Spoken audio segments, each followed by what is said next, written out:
5, 4, 3, 2, 1, 0. All engine running. Liftoff. We have a liftoff.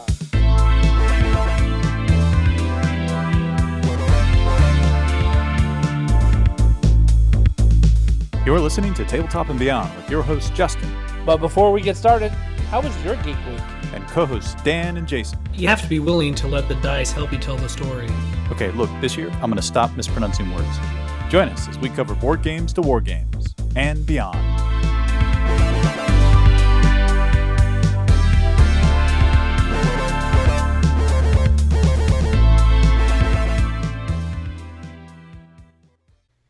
And welcome back to Tabletop and Beyond. I am your host, Justin. I am joined by Jason today.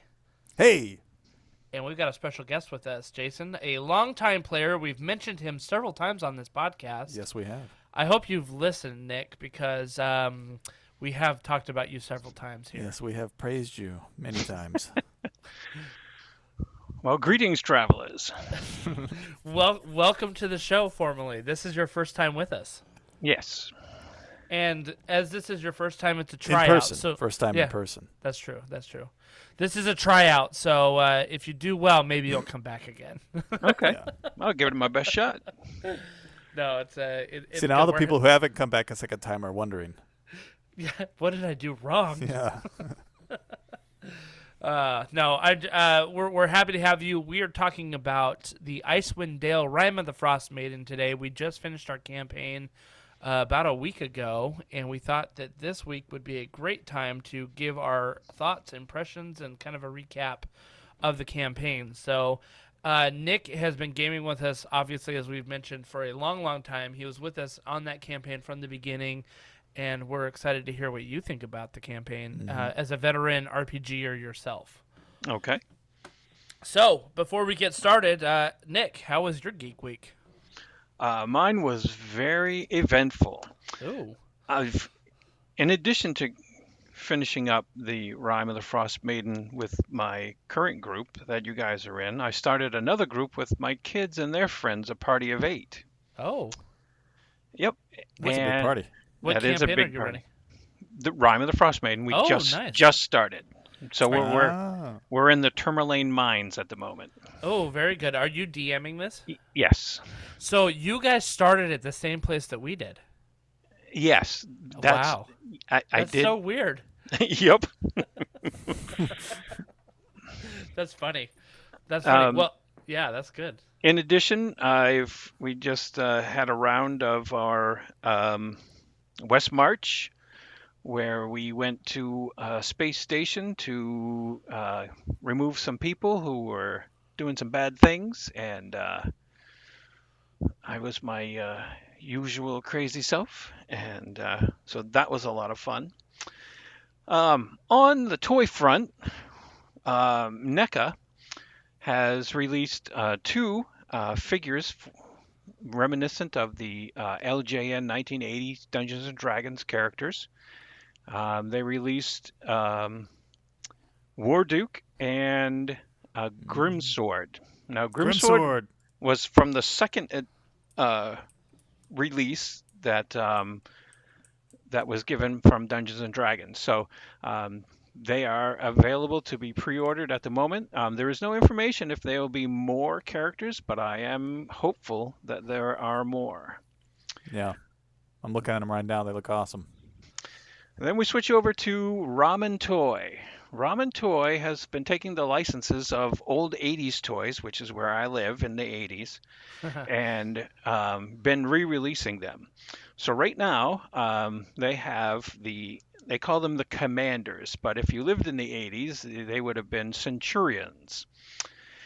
And they have released them, and they also released the Apache Commander, which was one of the toys that was not made for the Centurions. They're also releasing the cyborgs, the antagonist cyborgs, the bad guys for them, and they come in 2 different flavors. You can get the 80s version, which is more of the cartoon, and then you can get a more up-to-date. Cool. Basically, the difference is one may be a little bit lighter color than the other, but they're exactly the same. Yeah, these aren't cheap toys too. I mean, this is looking at like $100, 100 plus. That is correct. Yep. Yeah. Yep. And right now, Super 7 has the license for Silverhawks, but they did give Ramen Toys the ability to do some Silverhawks. So right now, they have done Quicksilver and Monstar. Yeah. And those are incredible looking. I see I them remember all over these. the internet, and now these are the 7-inch ones, so they're going to be bigger than the ones from the 80s. And they just look fantastic because they have a more of a metal finish. And then the last one, which I'm very excited about, is called Machina, which is a Japanese word, but it's really mask. The toys from the 80s where all the vehicles changed into other things like planes and Yep, you bet. Okay. and they're starting to work that now. Of course, I'm backing all of this foolishness, but You've already you probably have all the original mass toys, oh don't yes, you? yes Yeah, I do. That's right. Yep. I've seen them. Yep. And so yeah, that's my week. Yeah, I So- remember. If some of you may have remembered in the past, we talk about a friend of ours who has a huge '80s toy collection. This is Nick. This is the one and only. I think in the room of your house that has all your collectibles, I don't think you can see any wall in that room No. because it's just No. totally. You've got all, and most of them are in packaging still. That too, is right? correct. Yeah. Yes. It's pretty impressive, a collection. I geek out every time I set foot in there. Thank you. Yeah, absolutely. Even the thing, what's funny is the ones that draw me back every time are the He-Man ones where when you punch their chest flips to Oh, show yes. damage. Oh yeah. Yep. Battle right. damage. Yep. Yeah, battle damage. Yeah. Good stuff. Man, that was awesome. Back in the day. Oh Anyways. yeah, those are great. Jason, how was your Geek Week? My Geek Week was fun, man. So downloaded, I think you pointed out that released on multiple platforms, TMNT, Shredder's Revenge, had cross play. So a bunch of us got on to play. Interestingly, even though we all got excited about crossplay, none of us have played across platforms yet. Right. One of our buddies has tried. Interesting point, actually, it is crossplay from the PC to the Xbox, but only through Games Pass. So if you get it through Steam, you cannot play crossplay with an Xbox player at this time. Maybe they'll fix that, but not right now. Yeah, you have to download it on the Windows platform. Yep, Windows platform. I'll tell you this, though, man. Super fun game. I mean, So much fun. so much fun. And the other night I played it with my girls, and it's one of those games where you can play online or you can have local as well. So I had me and my girls and online people were jumping in and out, and we were battling Bebop and Rocksteady and Wingnut and all those nostalgic TMNT villains. But the gameplay is it's so good. I mean, it's quick, it's responsive, but it still has a retro feel. And it's one of those like button mashers where the screen is just going wild. Like at some point, you have no idea where your character is. You just know he's somewhere behind those explosions of fists and kicks and things. But you're just mashing that button. Screen's shaking. There's it's so much fun. Highly recommended if you have Games Pass. If not, I don't know how much it is on Steam right now, but still, if you like that nostalgic button masher, way to go. And I'll tell you this, they did such a good job with the cutscenes, feeling like the old cartoons and the old cutscenes from like Turtles in Time there. So they knew what audience they were gearing this for. Yeah, in fact, I asked you about it. I was like, is this just is this kind of like a remastered version of an old game? Because like it totally felt like the games I had played in the early 90s, late 80s, right?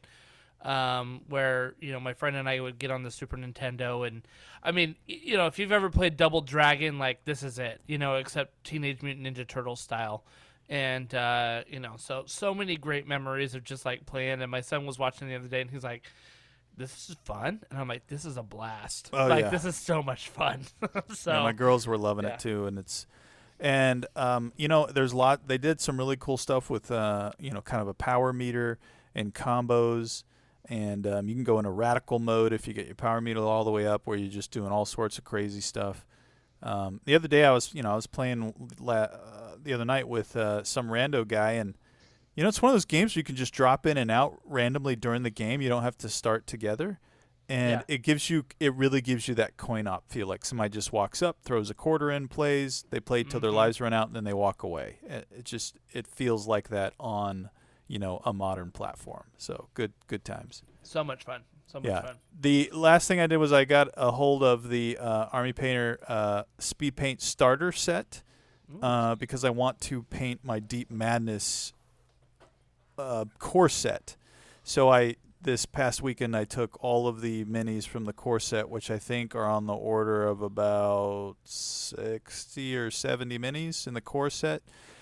And I, put them all out on a plank and primed them all, gave them all a zenithal highlight, and now I've started hitting them with the speed paints.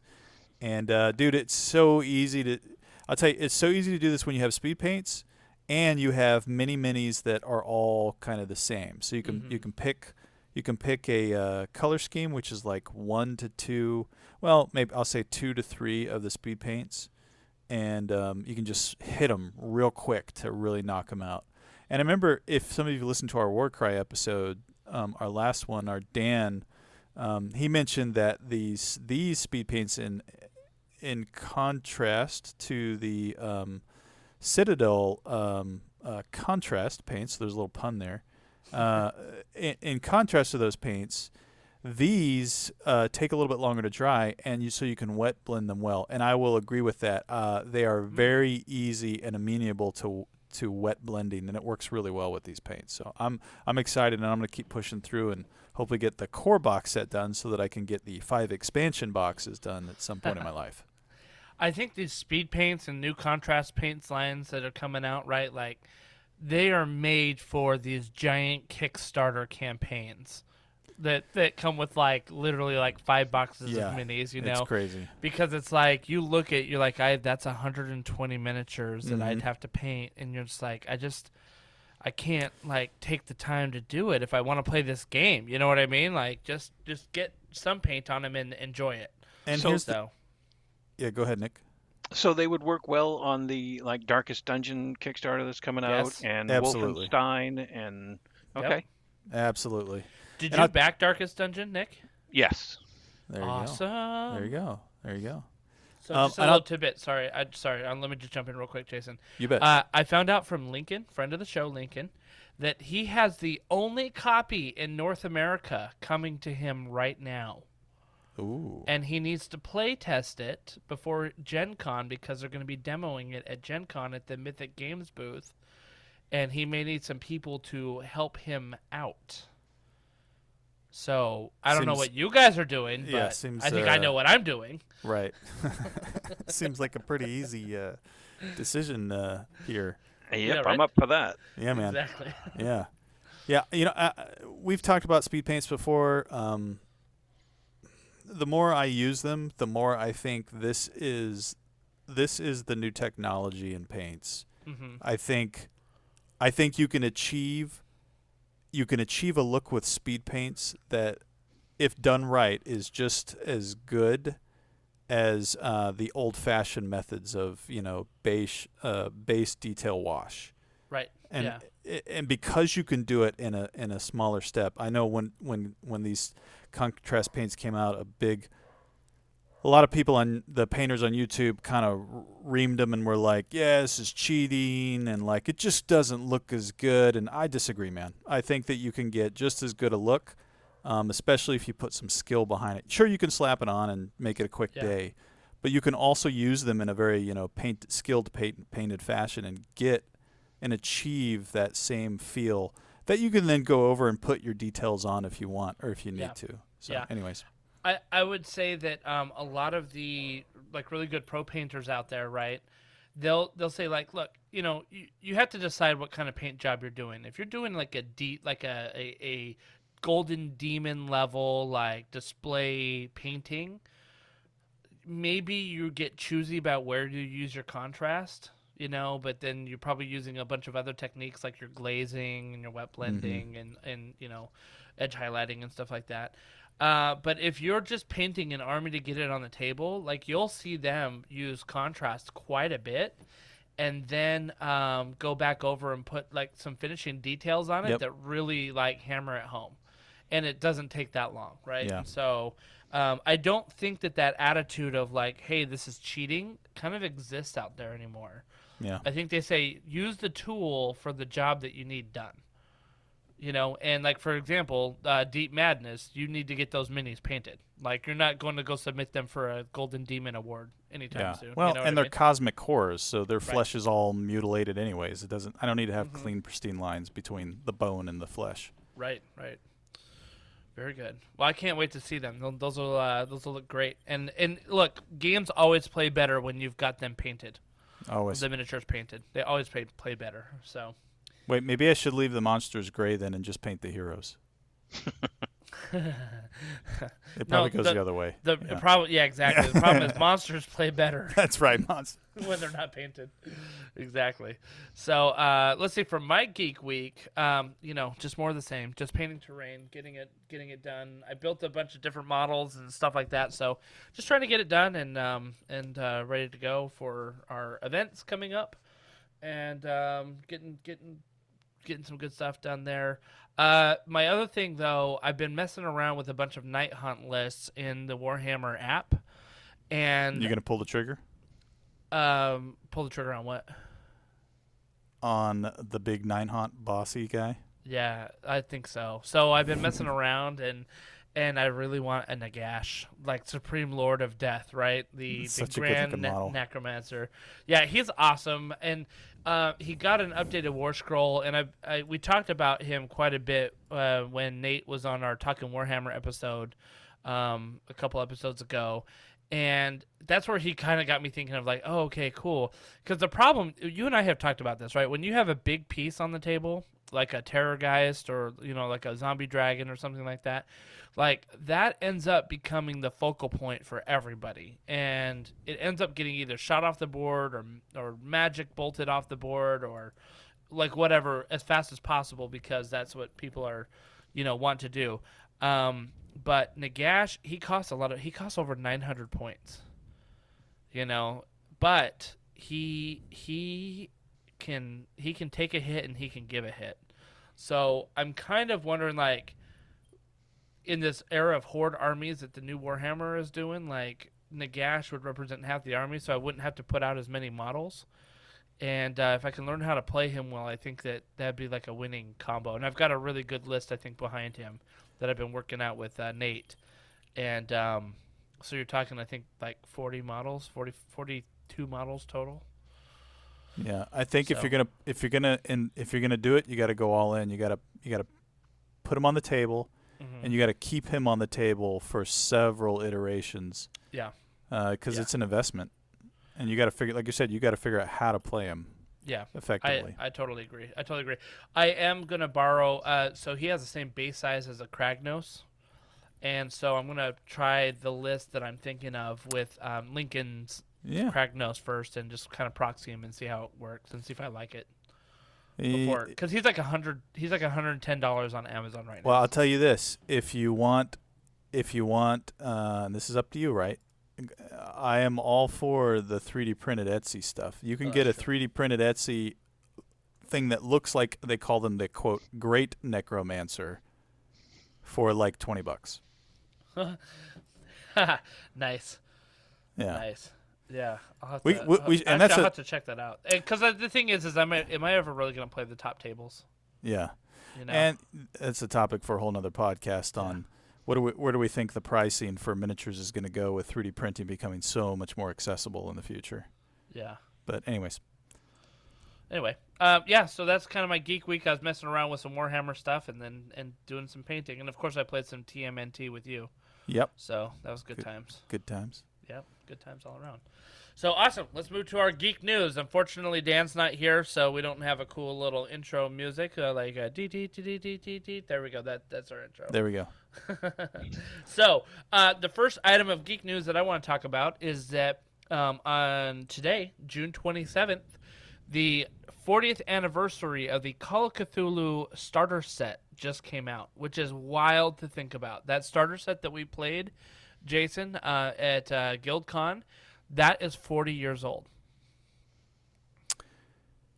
I mean, the first version edition of it, right? That's yeah. correct. Yeah, the first edition Okay. of it. I was going to say, wow, they had some awesome stuff 40 years ago for high quality handouts. But yeah, I mean, obviously the 7th edition of Call of Cthulhu, I think, is only like a couple years old, like maybe a year or two old, and it was 7th edition. But the adventures that are in there and stuff like that, those were all, I think, original adventures.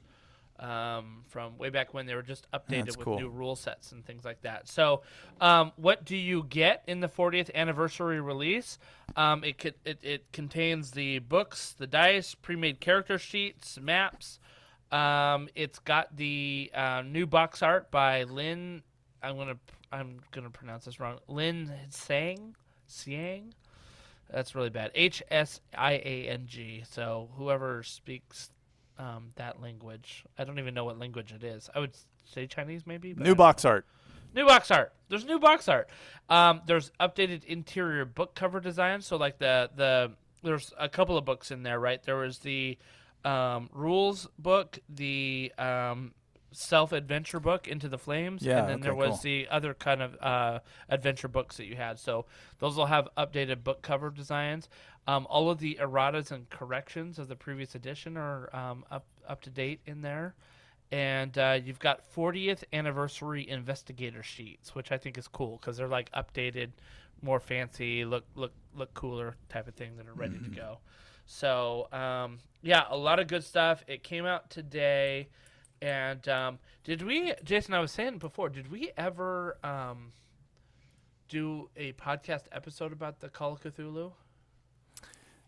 We did a YouTube video on it, on the starter set and playing through it. I don't think we did a podcast episode. And what I noticed is that they said, put your interview request in. So maybe we could do an interview with the Call of Cthulhu writers. Yeah, that'd be cool. So anyway, but yeah, a lot of good stuff there.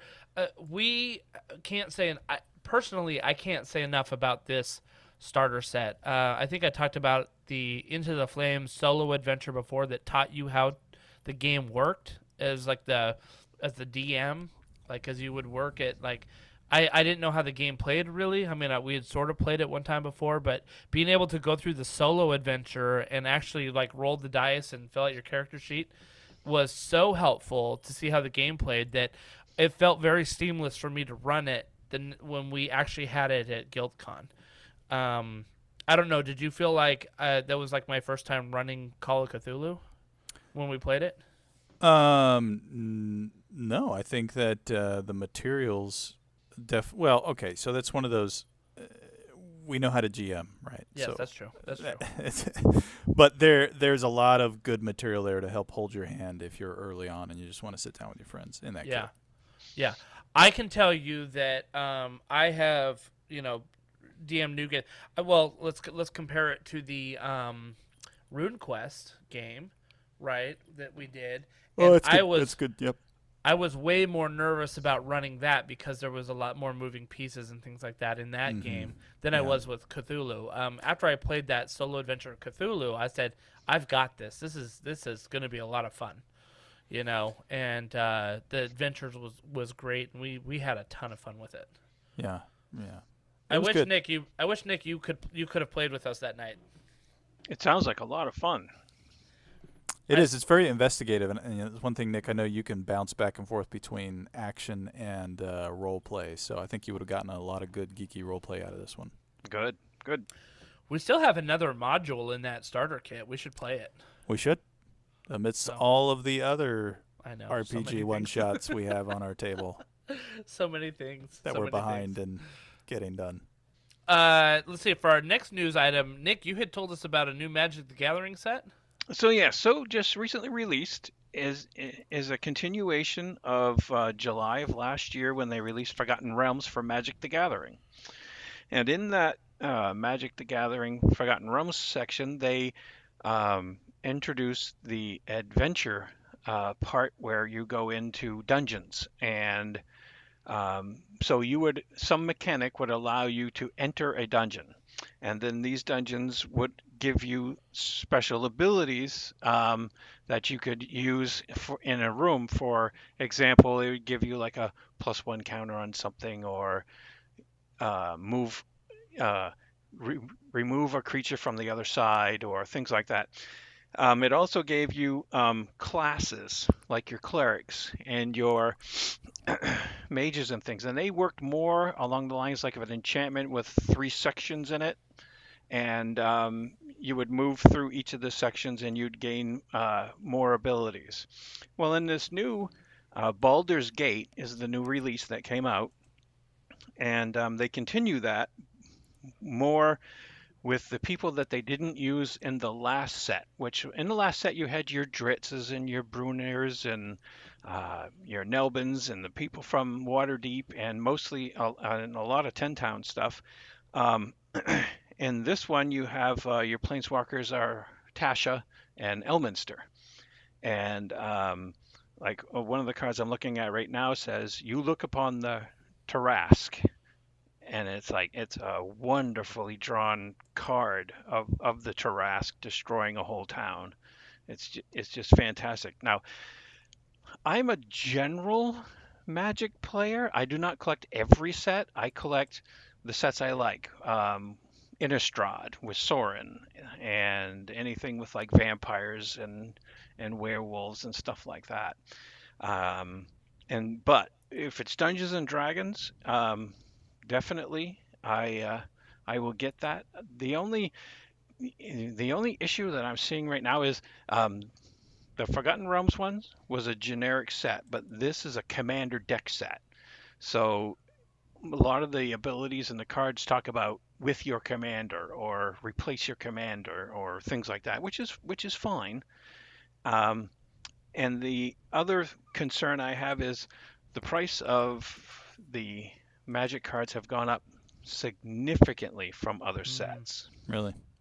Yeah, the draft are 645, and the sets are 849 at Target and Walmart.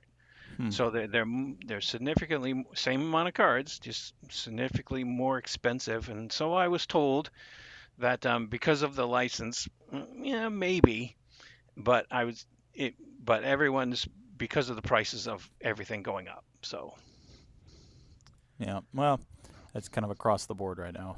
correct. Yeah, yeah, totally. Totally. Well, that's cool, though. I mean, it's interesting. I mean, obviously, Magic the Gathering is part of the whole Wizards of the Coast and all that stuff. So, the cross-play is very interesting. I'm surprised they didn't do it sooner, to be honest with you. Yeah, and on your point on art, right? Magic the Gathering has always had amazing art. Yes. And like every set. In fact, I know some people collect the cards just for the artwork, and then you'll go to conventions and they'll just bring all their box cards and have all the artists sign the cards, and it's really cool to look at them. And I know some people that use Magic the Gathering cards just for material or visual aids in their RPGs. Mm-hmm. So good stuff. Yeah, very good. Very good. Another item in our news is that Free League Publishing has a 50% off summer sale that goes through the 5th of July, so basically next Tuesday. What's cool about this is that you've got a lot of stuff on sale. The One Ring role-playing game, Alien, Twilight 2000, Vaesen, which is the Nordic horror game. Mm-hmm. You've got Tales from the Loop in there. You've got Symbaroum and Ruins of Symbaroum that are kind of recent releases that came out. You have Coriolis, and there's even a Call of Cthulhu. Now, I don't think it's the Call of Cthulhu, even though it says the Call of Cthulhu. It looks like it is just kind of a holdover licensing type of thing. So, but still, there's a lot of good stuff in there. I mean, especially like the One Ring and Alien are recent releases within the last year.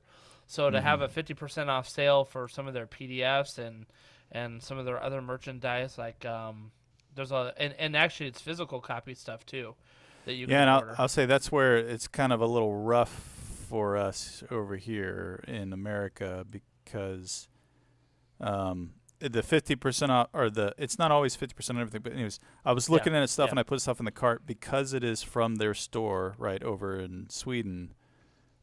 You've got shipping and you've got currency conversion. So at the end of the day, it's actually the same price with the sale as if I'd walk into the game store and buy the items. Womp womp. Womp. But you know what? If that's just my situation, right? So I'm sure there's plenty of other people like over in Europe and stuff that could really benefit from this. We do have quite a few listeners in Sweden and Denmark, believe it or not. So there you go. And so if you guys are looking for some good RPGs, especially to support a, I guess, somewhat local company there with Free League Publishing, go ahead and check out their store. They've got a lot of great stuff. Yeah. So, and there are some really good deals out there with them. And their stuff is all really high quality in terms of, material and art. The art is everything they made. The art is just great. It's super immersive. I'm a big fan of them. They're an indie company that doesn't feel indie. They're definitely not. They got some things that still do, like their Morkborg still has that feel because that's how that's designed, right? It's that kind of zine style feel, but although now they're kind of bigger books. But they definitely are starting to feel AAA, to be honest. And I've been pouring through their Alien content, and it feels AAA. Not to mention the fact that it's based off of a normal franchise, but even with that, the art and the layout in the books themselves is very interesting. Look, we've seen IPs that are well-known and beloved RPs that don't translate to good RPGs. Mm. Do you know what I mean? Like the companies that have them kind of just do their thing, and you're like, okay, well, this feels like a weird knockoff of the IP. You know what I mean? But the Free League Publishing, they do a great job. They do a great job. The last thing that I will talk about real quick is that the Age of Sigmar Warhammer Age of Sigmar General's Handbook for 2022 just released. And it is a significant change to what they had put out last year. A lot of people are thinking... is it released or is it on pre-order? It's on pre-order, but it's being released like this week. Oh, okay. I should be getting mine like tomorrow. Is it with the spiral bound edge? Yep. Yeah. Spiral bound edge, yep. Mm-hmm. So, but the thing is it completely changed. I think we talked about before that Warhammer has gone to this idea of seasons of war in their in the Age of Sigmar 3.0 edition. And so the last season was like all about big monsters, and you had like actions to do with monsters and things like that. And now it's all about infantry, battle line infantry. And so these changes make it feel like a very different game. And I think that if you were like, oh man, I missed the boat on 3.0 in the Monster Edition, and I never even played a game or whatever, I'm not talking to Jason at all about this. If you kind of feel like you missed out there, you could pick up with this new General's Handbook and not feel like you missed out, that you're behind the curve, because everybody's behind the curve now. You know, like it changed the game that much here. You know, so I think, of course, there's some new rules from 3.0 that were different from 2.0, but those are minuscule compared to the changes that the new General's Handbook is bringing about. So if you're ever thinking about getting into Age of Sigmar, now's a great time to do it because of the changes and that everybody's kind of learning them together, you know? Although I'm not sure we've ever said anything other than now's a great time to enter. There's always a good time to enter. Yeah. I would have said, honestly, like 3 months ago, I probably would not encourage you to. I would have said choose an army that you like and start prepping it for when the new General's Handbook comes out, because I would not have said it was a great time to jump in. Yeah, that's fair. Mm-hmm. You know, but with this new one, it's changed so much that. You don't have, like I said, you don't have to feel like you are walking into a party that's already been going for a while, you know. So. Yep. Anyway, cool. All right, very good on the geek news. We had a lot of good stuff there. So let's get to our main topic today, which is our recap of Icewind Dale: The Rime of the Frostmaiden. This was a published adventure by Wizards of the Coast, an official D&D adventure, and I believe it came out in 2020. I think it came out in 2020. It's been a couple years, yeah. Yeah, it came out in 2020 because that was the new one when we decided to do it. We started playing Icewind Dale in October of 2020, and we just finished in June of 2022. We played pretty much every month. In fact, I don't think we missed a month. We had to move some dates around every now and then, but we played pretty much every month. Mm-hmm. So it took us about 18 months. Yeah, so 18 sessions. 18 essentially. sessions, yeah. Yep. Yep, 18 sessions, which I think is pretty good, right? Yeah, that's not bad at all. Yeah. So, yeah, okay, well, let's start out. Icewind Dale takes place up in the northern part of the map. We're not playing Forgotten Realms here. This is the, what world are we playing in here? This is the Sword Coast, right? Well, Sword Coast is Forgotten Realms. Oh, okay. It's just an area in it. Yeah, we're in the northern section. Okay, so we are in Forgotten Realms here. I should know that as the DM, but it's okay.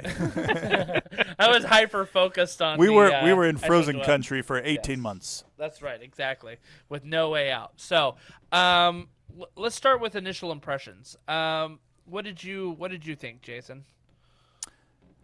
I felt like I was cold for 18 months.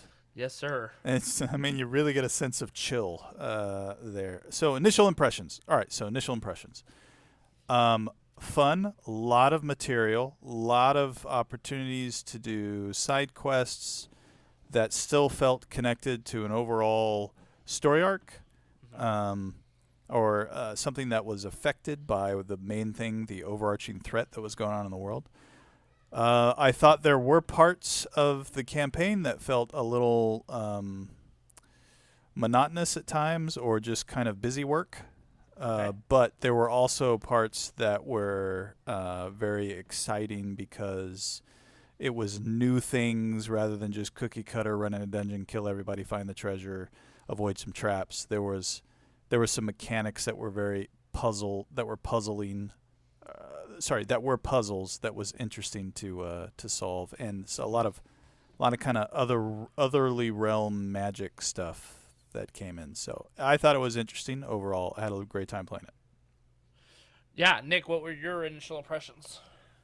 I really liked it being somewhere else that we haven't been. We've always been in forests and in the town and then underground, and then that's really it. I don't think I've ever been to a desert either, but I liked it that it's in, it was somewhere else, and it was really cold, meaning that, you were bundled up all the time, and you had to dig for things, and there was no, I'm just going to go over there and get these berries off this bush. There's no bush. There's 5 feet of snow. Mm-hmm. Right. Yeah. I really liked the drama of it in some spots, like when I had to choose to leave Boy, which is a dog, and not go and rescue his master who was stuck up on the mountain, and we did a couple other quests before that, and it just kept playing on me. It's like, we really should do this, guys. We really should do this. Yeah. I like that, as opposed to, okay, we just walk in and we do this, and then we're done. Yeah. I think that this book was maybe one of the better ones that they have put out in terms of the entire first half of the campaign was a sandbox in a sense, right? You had we were in Icewind Dale, which is made up of 10, which is basically the geographic area. And the town that you were in was actually called 10 Towns, which was a group of 10 little hamlets that were, pretty much connected by a 2-hour walk from each of them, right? If you wanted to walk between the towns, it was 2 hours to each town. So not a huge area, but totally doable in terms of travel, which I kind of liked. I kind of liked the ability to like have you guys be like, okay, you want to go to that city? Sure, it's 2 hours to get there. Not a big deal. And if you take a dog sled, it's an hour. So it wasn't like, all right, well, now we're going to have to go travel for 4 days and let's roll 4 random encounters on the travel table, you know, and it was kind of like, okay, like you travel there and you know, not a big deal. And we make it to the next town and we figure out what's going on. So I kind of like that. And what that allowed in the beginning was a lot of, it allowed a lot of sandbox style questing, right? You guys could choose wherever you wanted to go and what you wanted to do. Yes, and I enjoyed that there were a lot of things to do. It's not like, well, what are we going to, we're sitting in the tavern looking at each other going, well, what are we going to do today? What are we going to do today? There's all kinds of things to do. Yeah. Yeah, and I think one of the good things that I tried to play up a little bit was I gave you all some player secrets, and tried to tie those secrets into some of the quests that I knew were out there, right? So one of our players, he had been marooned. His ship had got trapped in ice, and he ended up like eating some of the people to survive, you know. But I tied one of the quests out there was that there was a ship that was stuck in the ice that was that was unrelated in the book, but I made it related. I said your ship is the one that's stuck out in the ice, and you know there's a bunch of treasure on there. So he's like, oh, you know, I mean, like I tried to relate the player's secret to a quest that was in the book later, to kind of if we ever slowed down at any time, you guys were like, hey, I want to go check that thing out that I know is out there somewhere, you know. Right, and I enjoyed. It scared me at first, and it scared me a bit, but I enjoyed the secret of having the slot egg implanted, where I had to do something about it because all the things that were tried, which would normally have just gotten rid of it, Yeah. didn't work. So it's like, okay, wait a minute, all this stuff doesn't work. I've got to find something that works, and time is short. So that was one of my favorite player secrets that we did. It didn't say, and since you're GMing this now, you've kind of looked at the book. It did not say that all of those other things, like a greater restoration spell or you know any other magic, could get rid of it. It didn't say or couldn't get rid of it. It didn't say that in there. I wanted to give you a bit more of a challenge because I was like, well, this would be boring if you just decided to go see a cleric and boom, you're done. You know, like some cool player secret there. Like I wanted to give you a challenge and also a bit of a ticking time bomb. Yes, it definitely motivated me to move and try and find the points and track down. So yes, I know we were trying to go get the white moose, and we were trying to go get the ale, and we were trying to go get this and that. But it's like all of those are good things. But I got something ticking in here, and I gotta get it out, and the regular stuff doesn't work. So we've got to find the lonely shaman up on the mountain kind of thing to help me get it out before it explodes. It's like I as much as I was apprehensive about that, but I really enjoyed it, and it made me work on my character more to flush it out and to add that part of the backstory and to make it mine so that I own this now and I've got to find a way to get it out. Justin, were these player backstories part of the actual campaign book? Yes, some of those secrets were very spelled out there. I did, though, embellish some of them a little bit to add a little bit more flavor. Like we said here, that all it said in the Icewind Dale book for this is that this player has an egg from the Slod.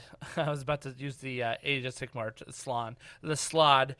So it's got a red Slod egg implanted in them, and if it doesn't get cured, in soon, it will basically burst out and kill everybody. And so I said, okay, well and that's basically all it said. And so I looked up, like, okay, well, what does it take to cure this thing? And it was like, oh, a greater restoration spell. And I'm like, man, like, it'd be easy for them to go into, like, the big city, go to one of these temples, and go talk to a cleric, and, just, like, pay him a bunch of money or do a favor for him and then get it cured. I was like, that's so boring. Like, let's embellish this a little bit to where he's already tried that. Of course he would know that he would have to do that, right? Like, everybody's like, okay, well, let's go see the cleric. Well, he tried that and it didn't work. Now what? And that's basically where I think I left you, Nick. Is like, you've already tried these things. That's correct. So that became part of my backstory, where it's like I'm a cleric of the temple. We went to the temple and they said, you have to leave and go out and find someone to cure you of this. And so they said, since none of them were magic users, they were looking, they were trying to push me in some direction to either go find some magic or some medical stuff, which it piqued my interest in becoming, specializing in medicine. Yeah. Yeah, which I think we did some really cool stuff with that too, in my opinion. Because one of the mechanics that you never really see in D&D or really use is medicine. Correct. Because it's like, you live in a world of magic, and so, like, what does medicine count for when you can just magically heal your broken bone? Correct. And so we did some interesting things where, well, what did we do exactly with you? Well, we started that I was working with a regular doctor, not a cleric or a mage, but a regular MD kind of person, that set bones and used herbs and medicines like that, and did some light. I'm going to say the word wrong. Shikiri, which is surgery. Yeah. And which is totally foreign to anybody who's a cleric, to just cure light wounds, be done with it. But it is so fascinating. So I worked with him, and he taught me that way, which fascinated, because now I'm looking inside the body. So instead of just asking my God to bless you so that you are better, I'm actually looking at, why is this that way inside your physical being?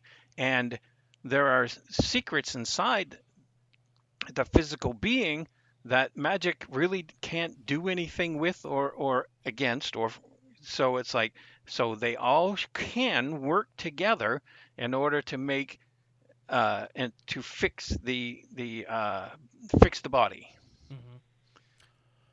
And I think what that ended up doing is giving you some good bonus rolls. That is correct. So for every 40 hours that I would spend practicing reading, I could get a +1 to my medicine roll. And I completed one set of +1 throughout the adventure, because there were times when we were down in town and I could go do those sorts of things. But then once we started moving on, it's like it was very hard to get 40 hours in an actual learning experience. So that made it very understandable to me that I'm not going to be +10 to my medicine in 4 adventures and just fix everything in the universe. I'm really going to have to work on it if I want to be a better surgeon or healer. And I think what I loved about this, and I think this speaks to your ability to role play, Nick, is that we were able to use this ability in interesting ways. So, if I remember correctly, there was one of our players ended up getting a little fit of madness, and she had some bloodlust. This was Mike's character, Silver. Yep. And she ended up going and killing a resident of the town that you guys were living in. And you guys heard about the murder, and you went out and you used your medicine to examine the body. which gave you some very important clues as to like how that person was killed. Like, so you almost did like an autopsy style medical examination like a coroner would because of that medicine that you had, rather than just using magic, right? Like, Correct. Yes. So instead of just automatically walking up and saying, I want to roll investigation to see what happened, now I can get right down into the body cavity and say, okay, this was either pointed or blunt trauma, and see how it caves into the chest and it breaks these two ribs or whatever and punctures the heart, and it was either cold or hot depending on, the surrounding tissues and stuff. So that, so instead of just saying, well, he was hit by a rock, I could, since I do have some spells, or I could ask a mage, I can start narrowing it down to a particular spell if I don't see, a weapon nearby. right. So yeah, trying to do a little CSI on it it just makes it more interesting for me, and to be able to lay out some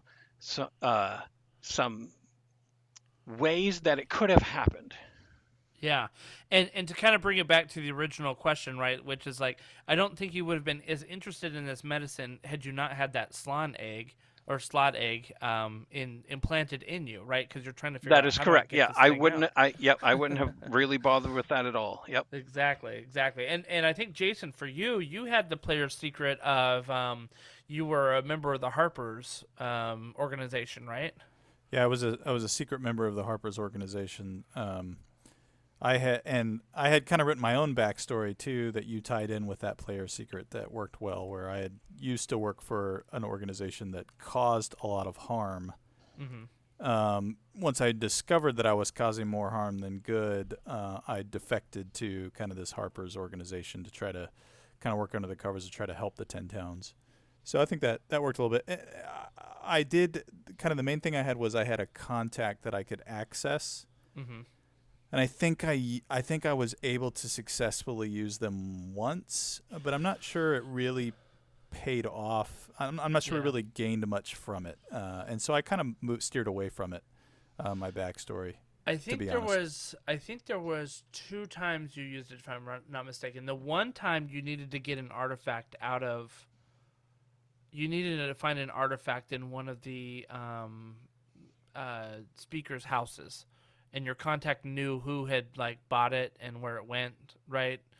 So directed you in, and then I think you were able to like break into the house and sneak in and steal it because you knew exactly where it was, right? Yep, that's right. Yeah. And then there was another time where there was some Durgar that were kind of hidden in the shadows and attacking, and you were able to use your contact to kind of get a lay of the land on what was happening, I think, a little bit.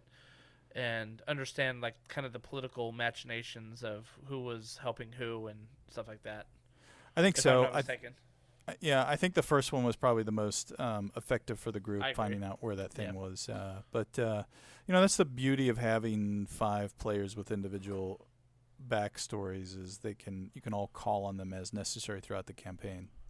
So one of the most hilarious player secrets that happened was Lincoln's. Lincoln had the player's secret where he had a secret lover in Icewind Dale, and that he could choose he could basically choose who the NPC was at that time, and say that was a lover, and that basically that person had only like strong feelings for him, and so you guys are assaulting this Durgar dwarven stronghold, and you burst into this room where this matron Durgar, who is like as ugly as sin, is waiting for you, and she's super powerful. And Lincoln pings me and says, "That's it. She's the one for me."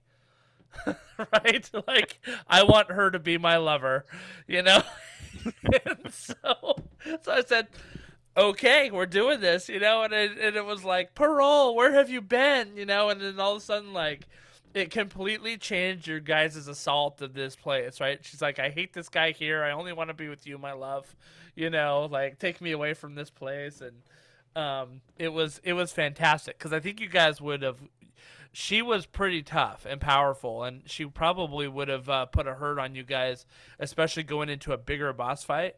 But for him to use his player's secret right then was so funny. It was so funny because it was just this like ugly dwarven woman that was like his secret long lost love. It was so fantastic. So I thought all of you did a great job of. I never realized that was his secret. I always thought he just was playing a fetish. Oh.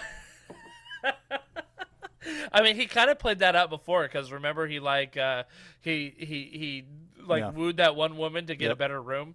Oh yeah, the elven lady. Yep. Yeah. So I just figured that was his fetish, was to kind of just. But anyways. Yeah, too funny though, right? Yeah. Yeah, we had another guy whose mom was one of the evil tribe leaders of the. That the one I thought Nomadics. was really, really well done. That felt really tied into the overarching campaign. Yeah, I gave that one to him specifically because he chose the Goliath character, right? Mm-hmm. So I was like, I could have given it to somebody else who was like a human, and maybe she had made it with a human or whatever. But I was like, no, he's a Goliath, so like for him to have his mom be like the evil queen, and there was like a showdown too, right? Like that was. Yep. That was great.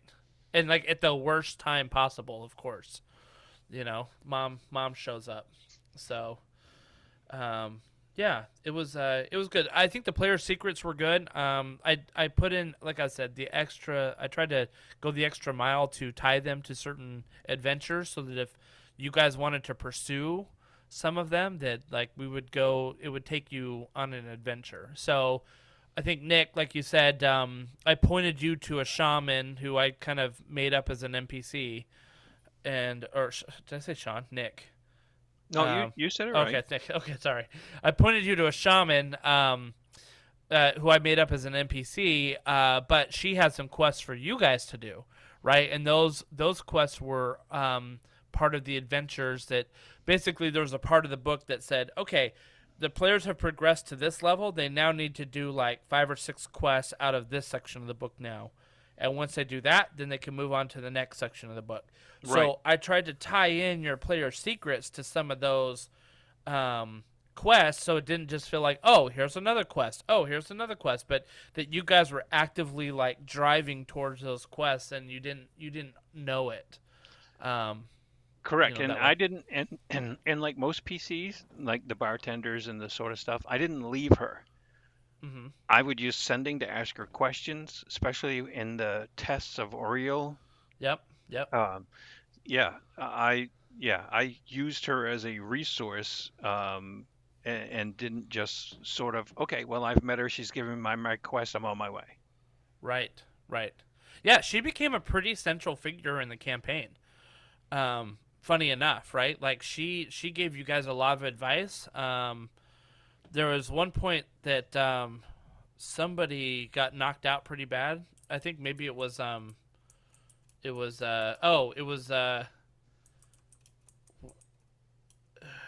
can't remember. It was one of you guys, and oh no, 2 of you ended up getting totally frozen solid. Yes, that at was the bottom of the castle, right? The Frostmaiden Trinette castle. and Parole. Yeah, Mm-hmm. and so like you guys were like, well, we got to take her back to Barbotha, right? And she'll fix them. Yep. Like, and so like she became kind of a central character, even though she wasn't in the book at all. But because we tied her to the quests and to the other things, like it was a good central point that worked out. Go ahead. I was going to say, I thought that part was pretty funny because I feel like when, as players, we approached that area where they were going to turn frozen, I feel like the clues were pretty darn obvious that you're going to get frozen. Oh, yes. If you do this. Uh-huh. And they did it anyways. I was like, well, I don't know who's carrying these guys out, but it's not me. So, for the record, Sean played Trinette, his character, flawlessly. She had so much madness. She was crazy by the end. And I don't know if you guys picked up on it, but she was like murder happy. Like she like, and that was part of the madness. Like she just wanted things to die. I think it was the consistent chuckling. Exactly. She had like no care for her own well-being and was like up for whatever. So she's like, yeah, sure, I'll touch that thing. I don't care. You know? You know what I mean? So like you're like, this is a bad idea. She's like, nope, sounds like a good idea to What me. are you doing? Yeah. So that's why she definitely touched it, because like she was pretty mad at that point. And so when I started, I started off naive, nice and naive. I really didn't know much about the world. I had only been, in the forest and in the temple. But by the time the end, I was getting sort of harder, um, and still to the point where some of the things I mean, as a person, I knew that Sean had something wrong with him. Yeah. Okay, but it didn't affect me the way that Irath did with his rage. Right. That's something is wrong. So that's why I eventually used restoration, because in my head, that in my character's head, that's a totally different personality change. Where Yeah. with Trinette, it's like, well, we just basically met her. I'm not sure. She hasn't harmed me, and she really hasn't harmed herself. And so yes, it was basically kind of the same, but it's like, as this person, as this character, I don't know that that's uncommon for someone of her species, and so I Right. just let it go. And it's like, because there are just some things out there, like the at the ending with the scroll of the Tarask. I have no idea what that is. I have no idea what a Tarask Yeah. is. Yeah. Um, the things that the two other NPCs that I really wanted to bring out was Ariel, because my character, having a god as a cleric and a druid, Yeah. okay, knows that I pray to this being for help and knowledge and things, but there is no way I would ever raise a weapon to that being. And Right. so when we have to fight, even if she is not a greater god, she's a lesser god, we're still talking about some person with incredible powers. That's why it's like I really didn't want to get involved in any Mm. combats with her. And so that she scared my character to where I didn't want to do it. And at the end, I was one person more down from just reading the scroll and running.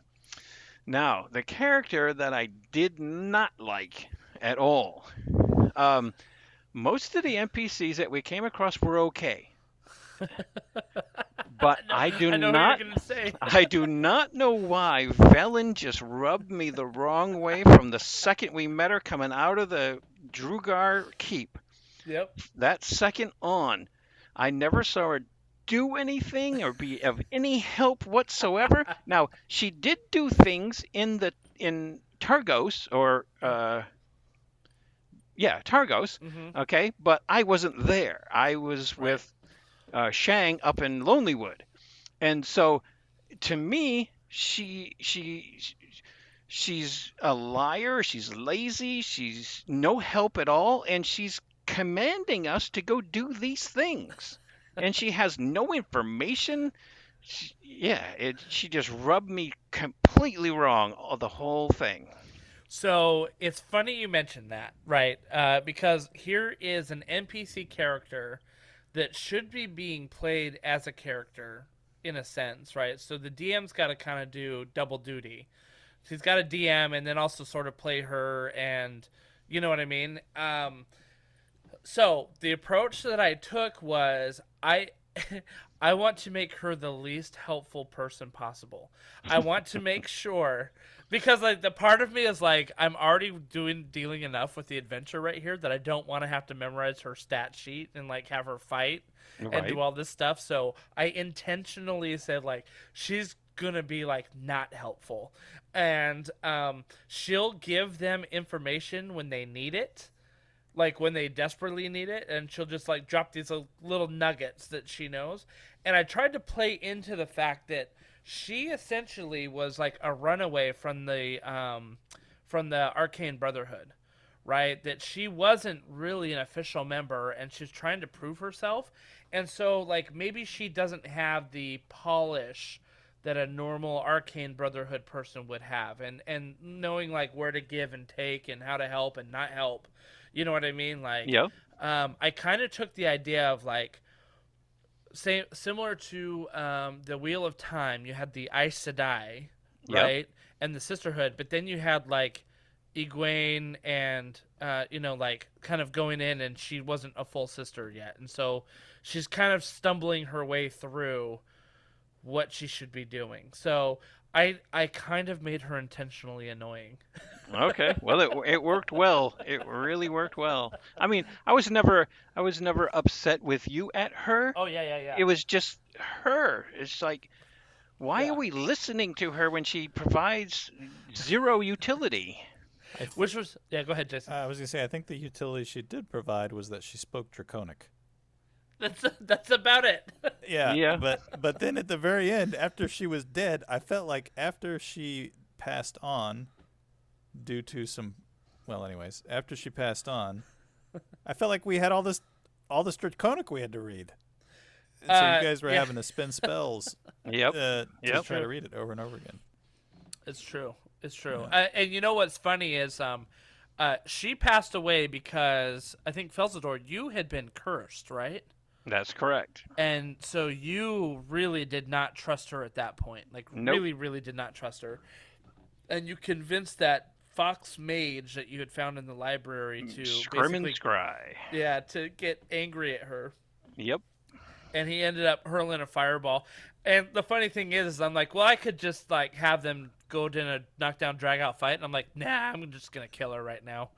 Like, I'm kind of done with her, and I think Felsador's really done Oh, with her. I was so happy. So, yeah, that was kind of funny. And it was an interesting contrast to when you guys ended up meeting the other mage. Avarice. from I loved Avarice. her. She was awesome. Yeah. And I kind of, I played her as sort of the foil to Velen, right? Which is Avarice was a full sister of the Arcane Brotherhood. Yep. And so she knew how to make a deal.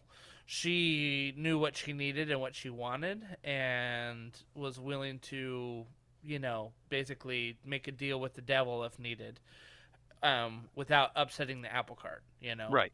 Yep. So, yeah, that was kind of interesting. Yeah, Velen. Oh, I thought you were gonna say the shopkeeper. And I never really. I only interacted with her like once. Everyone else. Oh, yes. Everyone else would pick the shopkeeper. Yep.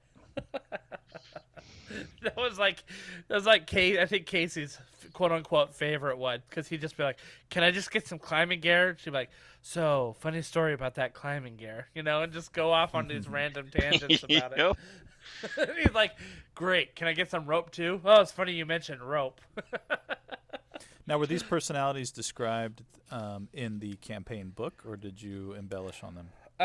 Some of them were in the campaign book. The shopkeeper was in there. They talked about her cat a little bit, that she had a cat. And I think that at one point, Felsador, you ended up talking with the cat, right? That's correct. And I brought the cat of fish. Yep. And getting some info from it. Yeah, so they talked about the shopkeeper. They had a name. They kind of have a little bit of background, but I kind of just ad-libbed some of them a little bit and just kind of went with it, so. Yeah, just wondering if the material of the source book would help GMs to be able to kind of articulate this type of NPC characteristics or not. So I think that the source book, and now that you've looked at it, Felsador, now that you've looked at it, Nick, maybe you can give some insight into this too, but I think that the NPCs that are fleshed out in there are fleshed out absolutely enough that you can run them as a person, and gives you enough like hooks to basically make them the way that you want to make them as well. Yes. I enjoyed your interpretation of Sefik Caltro. Uh-huh. I was new. I really didn't know what to do when I was sitting there looking at him. Yeah. I didn't know if I should bonk him in the head or if I should congratulate him for doing his god's bidding. It's like, well, I'll go with the safer option and just congratulate him. It's it and but yeah, in the book it lays him out and makes him minion of Ariel and but he is a good character. I mean, not a good aligned, but he is a good character. Yeah. Yep. Yeah, and it's funny because when you guys started your approach on Suffolk Caltro, Suffolk Caltro is the first main quest that the people do, right? It's basically like, go take care of this guy who's been committing these murders. And it's interesting, Jason, when I was reading him, you know what it reminded me of was our Shadow of the Demon Lord campaign with the Druid in the Forest. Where it was like, hey, I know you think I'm a bad guy, but here's what's going on. Let me give you an option. You know what I mean? And like, very reasonable bad guy that you can sit down and be like, oh, I didn't necessarily consider things that way. Because I think when you guys approached him, you were all ready to ambush him and just like kill him outright. And then I think it was you, Nick, that sat down with him and he's like, Yep. hey, I'm just doing what my God's asking me to do. And you're like, well, good enough for me. Have a good night. Like, Yep. you walked And out of the and bar. then we go up and kill the guy accidentally. The guy that he was supposed to kill. Yeah, because right? remember, I grabbed him by the head, and then I think Parole or somebody made him drink that almost knocked out Irath, and that killed him. That honestly was one of my most my most favorite twists that we put in that game right there. Like, you guys, when he walked by, and he was like, "Oh, thanks for doing my job for me." Yep. We weren't trying to. He's like, "Have a good night, gentlemen." And just like, oh my gosh. That was so great. That was so good. What a great twist there. Because I know there were a lot of these in the campaign where my character Yag, who was a rogue, had been through a lot, had worked for an organization that ended up being an evil, oppressive force, broke away, now worked for a secret organization, had been around the block a lot before the campaign started. A lot of these situations, Yag just kind of stepped back and was like, "What are they doing? Why are they doing whatever?" Like when we met the goblins on the cart, you and I were the only ones that didn't attack. Everyone else was shooting arrows. They're shooting for no reason. They never attacked us. Oh, I loved playing that one up as a massacre. Oh, yeah, for sure. That was so much fun. It was absolute murder. And there is no denying it. It was straight up murder. The goblins never attacked us. They were trying to run away the whole time. They were fleeing. At one point, I think I even got into the caravan and told one goblin, "Run that way because they're gonna kill you."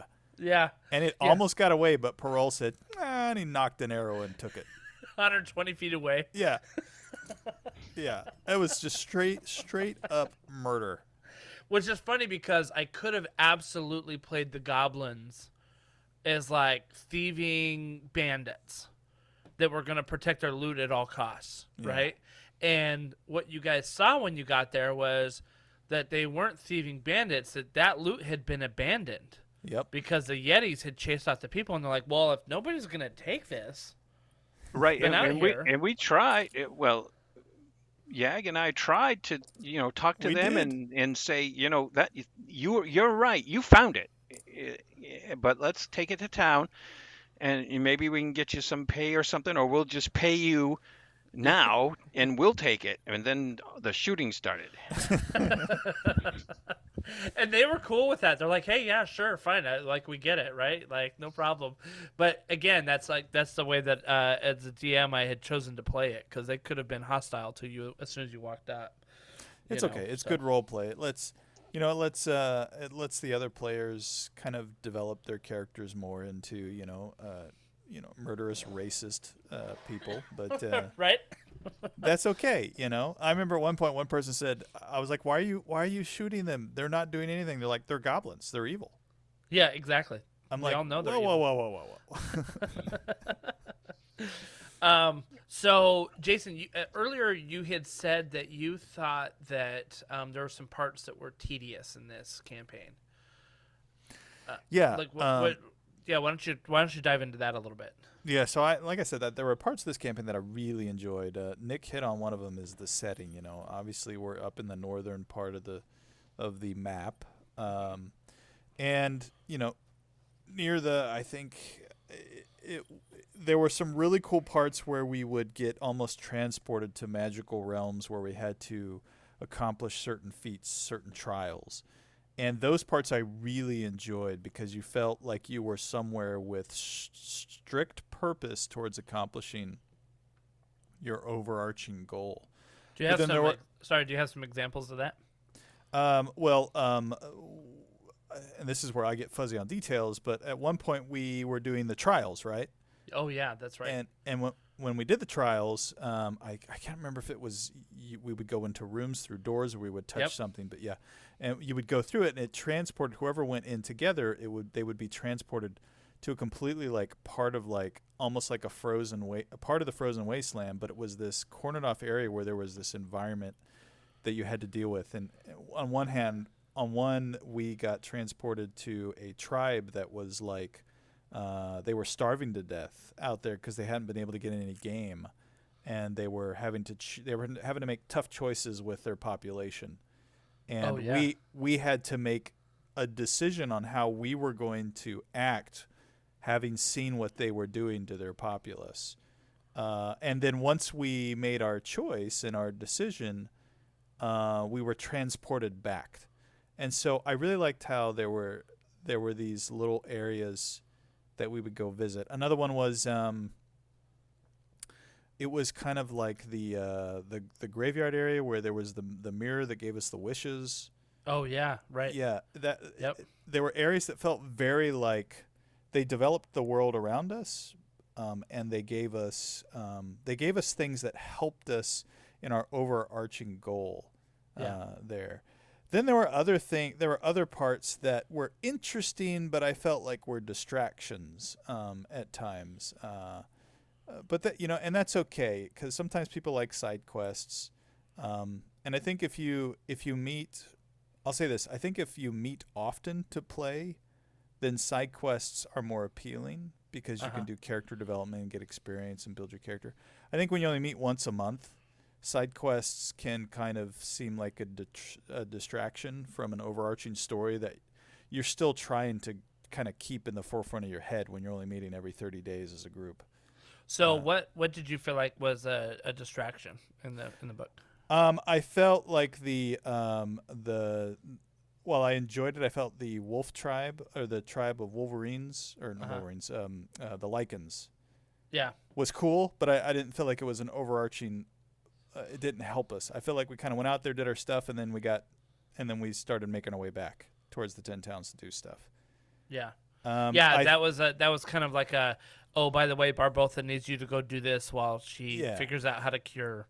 Now, and I can get that if you're doing character development, and that's why I say that. But I think it was a little bit of a distraction. The other thing was, and I could be wrong on this, but maybe I missed the point. But the Mind Flayer ship. Oh yeah, I thought it was really cool, but didn't really see the longevity of it in respect to the overarching campaign.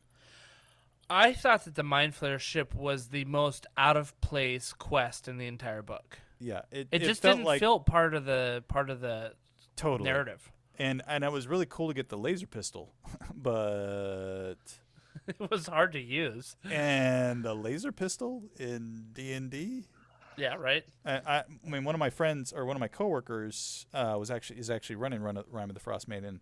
Just for kicks and giggles, I pulled up my D&D Beyond character sheet so he could see it. And he was scrolling through and he goes, "Laser pistol?" And I was like, "Yeah, you'll read this a little bit later in the book, but there's a Mind Flayer ship." And he was like, "Okay." Yeah. But laser pistol? And I'm like, "Yeah, I know. It's just there. I'm just never gonna let go of it. It's on my character sheet." And we ended up at the Mind Flayer thing because you guys had discovered a Mind Flayer skull, Yeah. Mm-hmm. and one of the players had kind of bound to it, and so now he had this like pinging alarm in his brain. It was causing the brain problems, and that's when Yeah. you can absolutely tie side quests and monotony. You can tie them into player development and character development, and you can make them part of the journey, for sure.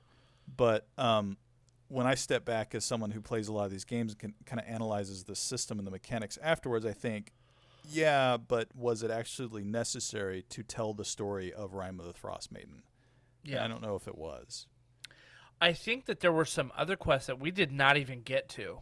I mean, there's a lot of quests that we didn't get to because you guys started on the western half of the town, and we didn't even really get to the eastern half of the town that would have pushed you in different areas had you gone sort of that way. There's a bunch of stuff that we didn't really even get to that I think would have been more in line with the narrative, but because of certain choices that were made early on, it sort of lent itself to do those other things, right? And I think the Wolf Tribe I think narratively it totally fit in there, but I understand what you're saying, which is like, okay, it just kind of felt like one of those, MMO RPG, like go do this and come back and turn in your quest, type of things, right? So it didn't really feel like it pushed the narrative that much. Yeah, the other go one, ahead. just to kind of jump back in, is near the end, you're going to spend the majority of your time kind of diving into an ice cave. And I love the concept of going into an underground ice cave and going to an underground city that had been buried kind of deep below the ice for a long time. But I felt like the journey down to the frozen city was a little bit kind of like, let's get through this maze as fast as we can. And the game kind of put a mechanic in there that did try to encourage you to hurry with that hunger mechanic. We were always hungry. And so I get that, but I feel like some of those things, and not for you as a GM, but just because there was a lot of material to accomplish there, I think that maybe there was just too much stuff for those parts that the players were kind of mechanically encouraged to run through anyways. And so it put a little bit of a challenge on you as a GM, is like, what do I do with all this content when the players are just going to try to rush through once they figure out what's going on anyways? And that kind of led to the last part where, the really cool that you had to kind of visit each tower's puzzle. But gosh, I feel like we spent 4 months in that last part of the city, like doing 1 to 1.5 towers a session. And I didn't make those towers really any more complicated than they were written in the book. Yeah. You know what I mean? Like I didn't embellish it. I didn't come up with my own stuff. Oh, the one thing I did do a little bit more of was the 3 hags.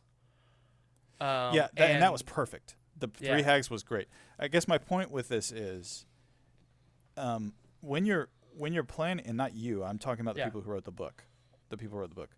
When you're planning, an RPG system or setting like this, recognize that unless people are just playing a dungeon crawl, they're going to spend a lot of time in the individual locations of the setting that you create, role-playing in those settings.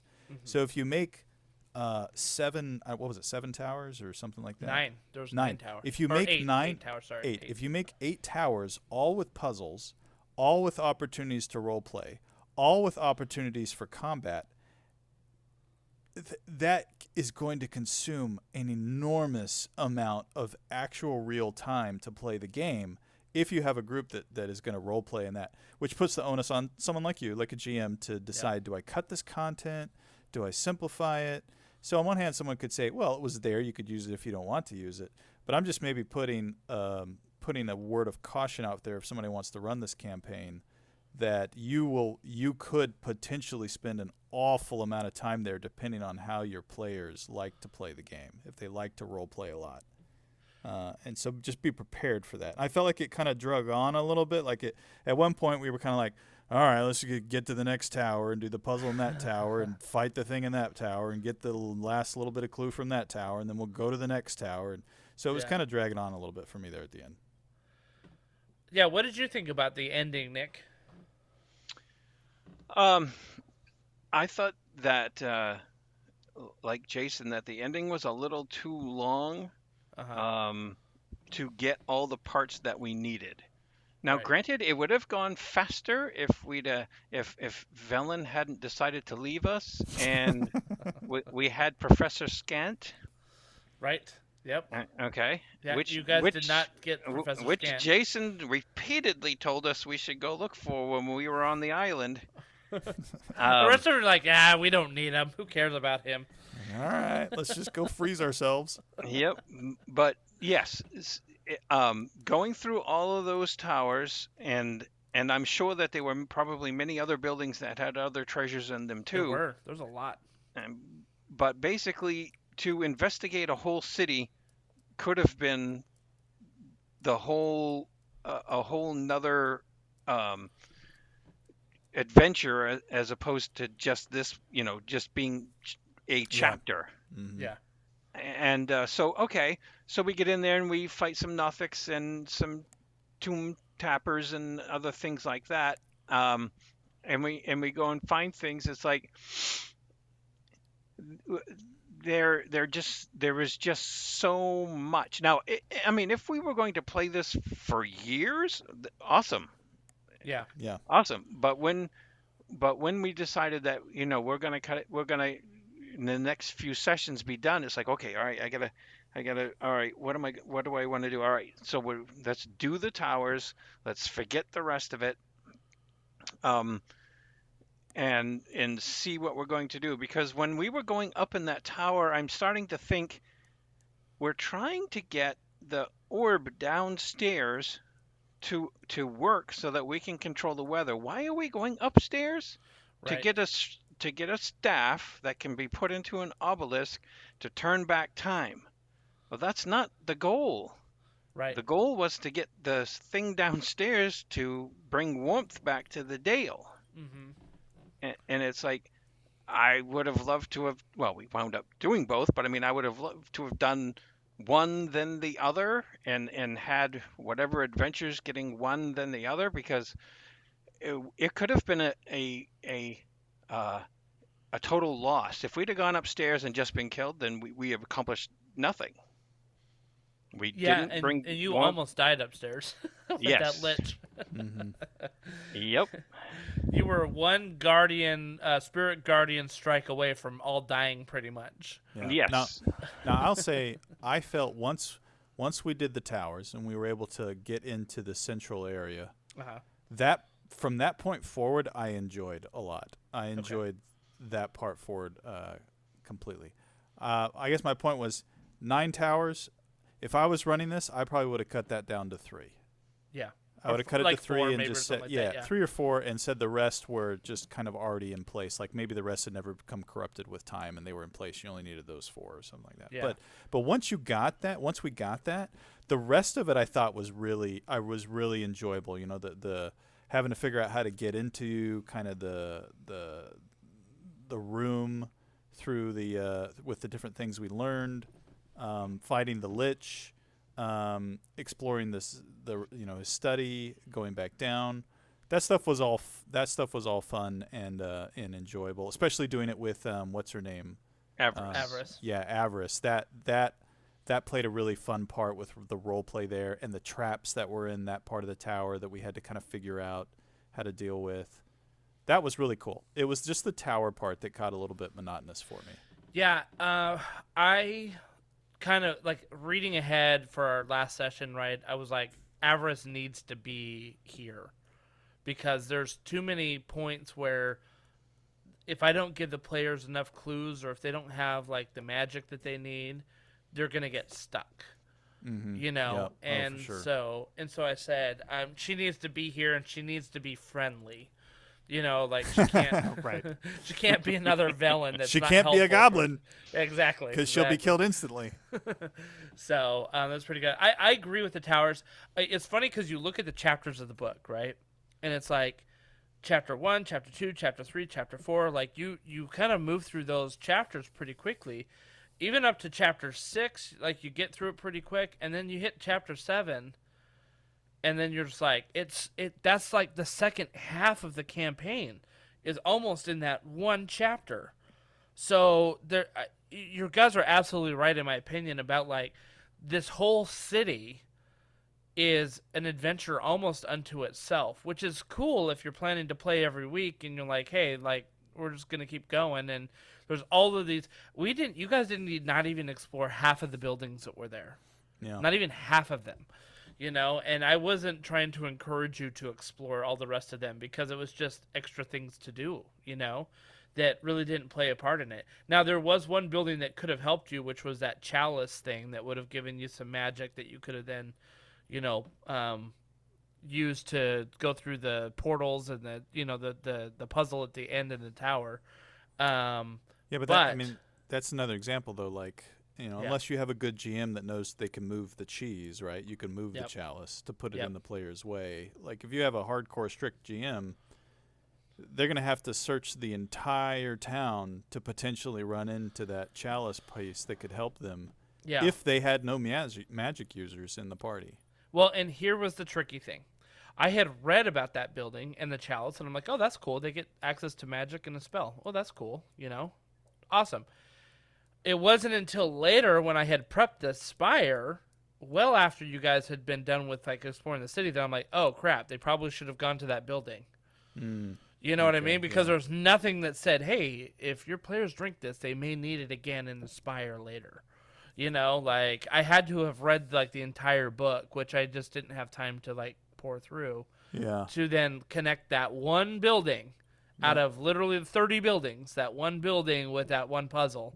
That, and you're like, oh, geez. So I would have absolutely moved the cheese had I known that that's where I needed to move it to, but that didn't work out. So I agree. I felt like the pacing in the beginning of the book was very good. Like the quests and the adventures that you guys would do, like pretty quick, pretty easy, pretty fun. Lots of fun role play, lots of like different things to do. The Chardalyn dragon that came down was a lot of fun. That was a lot of fun. I think about that dragon all the time.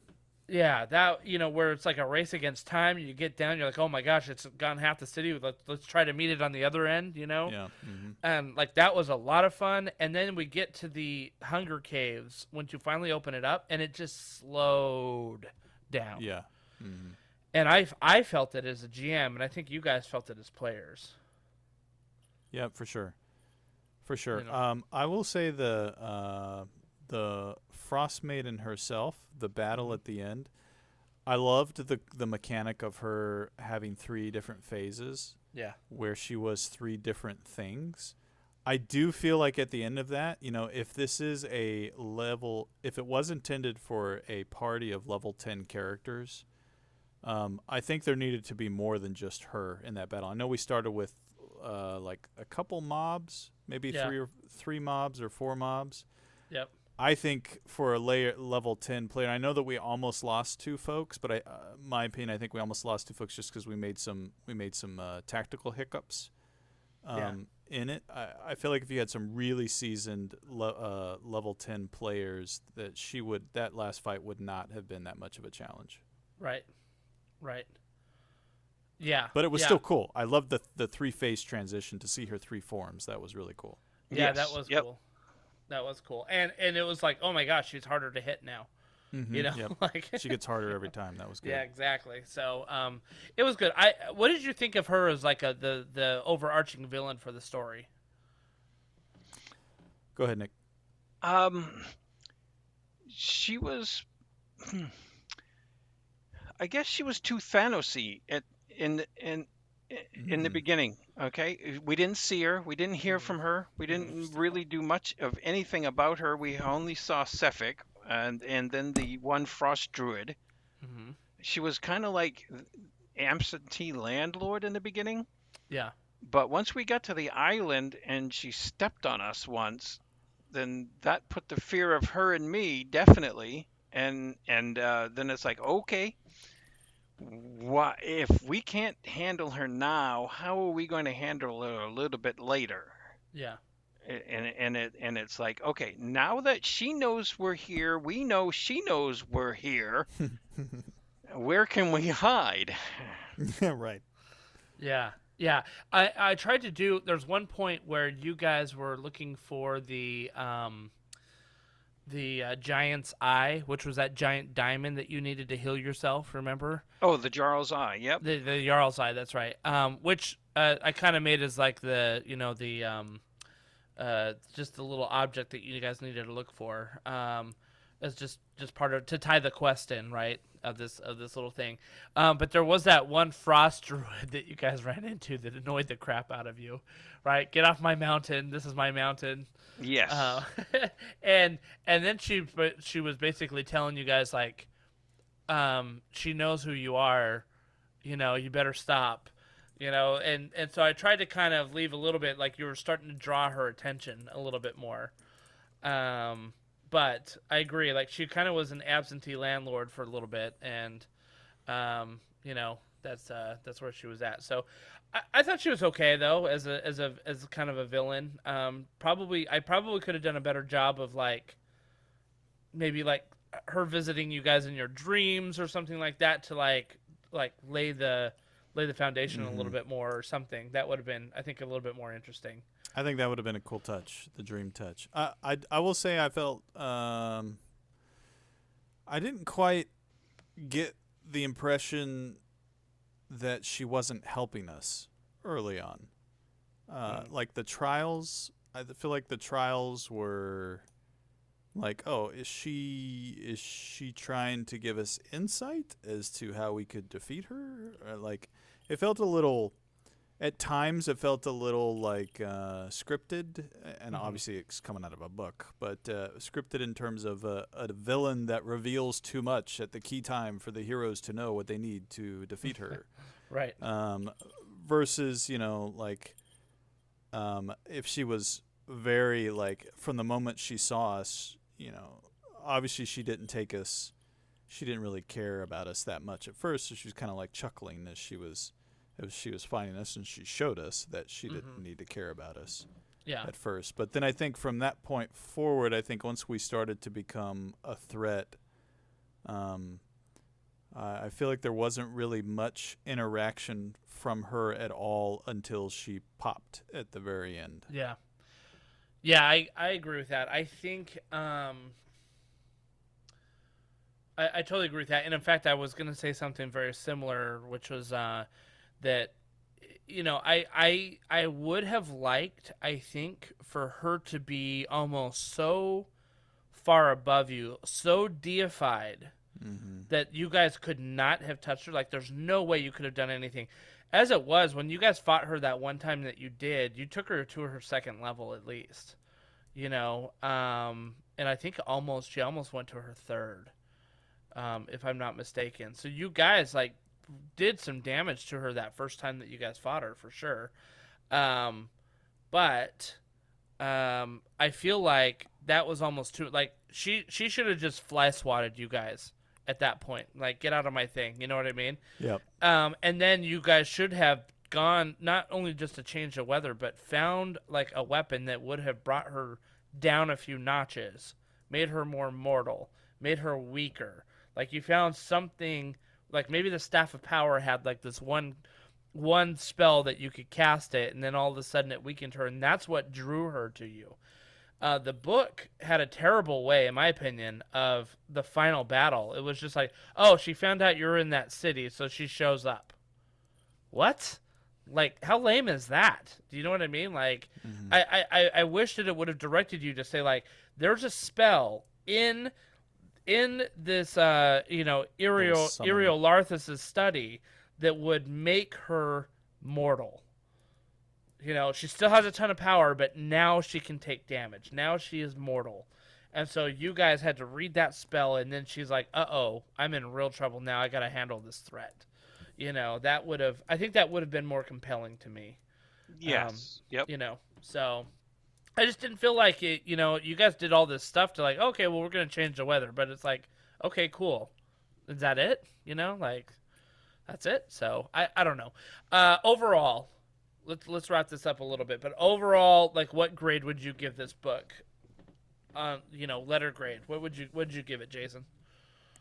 Well, not having actually, poured through the book, Yeah. so mine's going to be based off of, the campaign itself. Yep.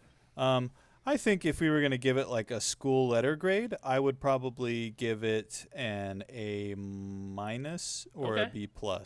Yeah. Like I said, I felt, and you kind of alluded to it, my biggest gripe. I'll say the gripe first. My biggest gripe is the lengthening out and the duration of the end game portion.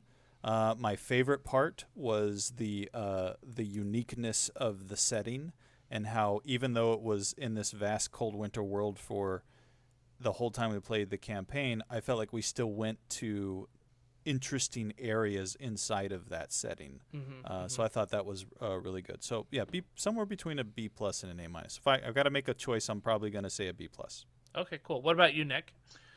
Now, having actually looked at it, because I tried not to look at it when we were playing it, I didn't. I would give it an A, because there are things in there, like there's a dragon. There's a white dragon in there. Yes, there is.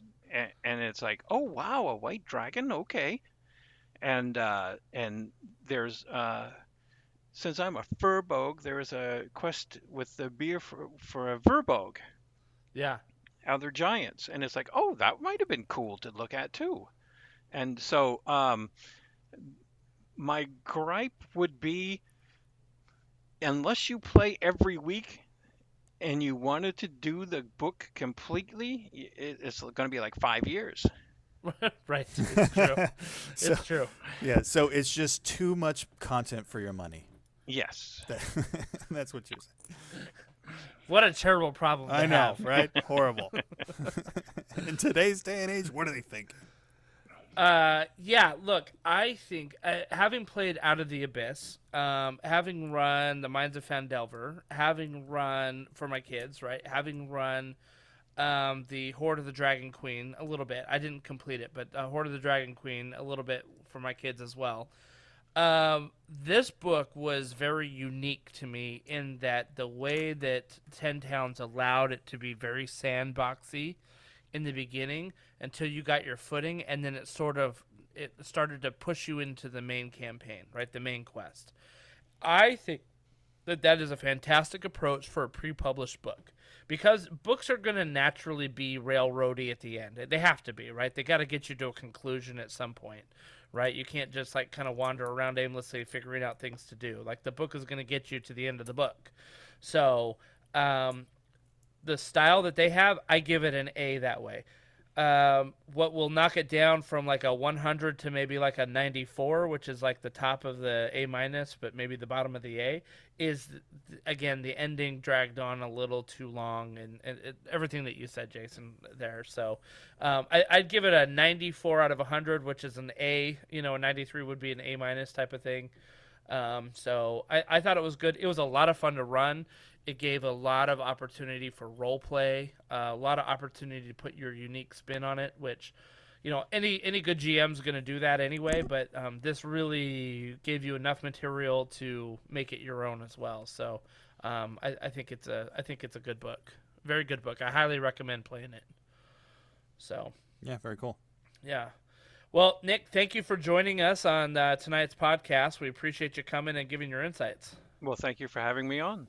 Yeah, it was great having you here. It was fun to talk shop, especially remembering some of these things that we did almost a year and a half ago, and so yeah, a lot of great times there. Thank you everybody for listening. Be sure to follow us on Facebook, on Twitter, and even on YouTube. So we look forward to our next episode. If you've got any questions or comments, or want to send us some love or whatever, just hit us up and let us know. So we thank you for listening, and have a great night, everybody. See ya.